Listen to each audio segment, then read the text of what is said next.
Hi అండి. ఎండ్రీలేసి దోసకాయ దప్పలం ఎలా పెట్టాలో ఈ వీడియోలో చూద్దాం.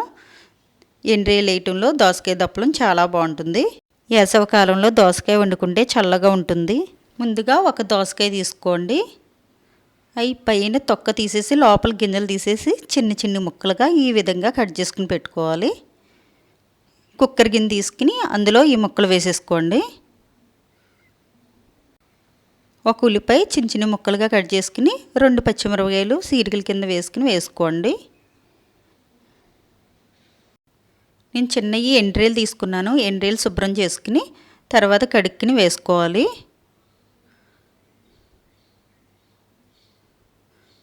వేసేసుకున్నాం కదా, స్టవ్ ఆన్ చేసి స్టవ్ మీద పెట్టుకోండి. ఒక గ్లాసుడు వాటర్ వేసుకుని ఒకసారి గట్టితోటి తిప్పి ఓ ప్లేట్ మూత వేసేసుకుని ఉడకనివ్వండి. ఒక గిన్నె తీసుకుని ఆ గిన్నెలో చిన్న ఉసిరికాయ అంతా చింతపండు వేసుకోండి. ఎక్కువ చింతపండు పట్టదు దోసకాయ దప్పలానికి. అది గుజ్జు కింద తీసుకుని అది ఉడికిపోయాక మొక్క ఉడికిపోయిందో లేదో చూసుకున్నాక ఈ చింతపండు గుజ్జు అందులో వేసుకోండి. దోసకాయలో పులుపు ఉంటుంది కాబట్టి కొంచెం మనం చింతపండు తగ్గించి తీసుకోవాలి. ఈ చింతపండు గుజ్జు అందులో వేసేసుకోండి తుక్కు లేకుండాను.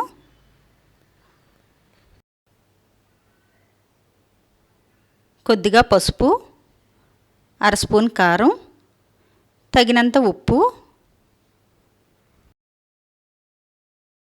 అన్నీ వేసుకున్నాక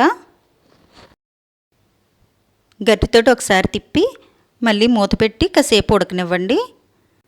ఉడికిపోయింది కదా,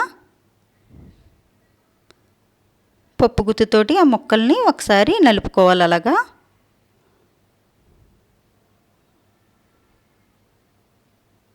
రెడీ అయిపోయింది కదా దోసకాయ దప్పలం. తాలింపు పెట్టేసుకుందాం. తాలింపుకి ఒక బౌల్ పెట్టుకోండి. తగినంత ఆయిల్ వేసుకోండి. ముందుగా ఎల్లుల్లిపాయ రేకలు వేసుకోండి. ఎల్లుల్లిపాయ రేకలు ఏగిపోయినాయి కదా, పోపు దినుసులు వేసేసుకోండి.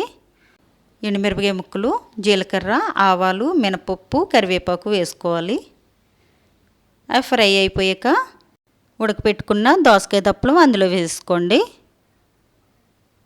ఒకసారి గట్టితోటి తిప్పుకుంటే చాలు, రెడీ అయిపోయింది దోసకాయ దప్పలం. ఎండ్రీలతో దోసకాయ దప్పలం చాలా రుచిగా ఉంటుంది.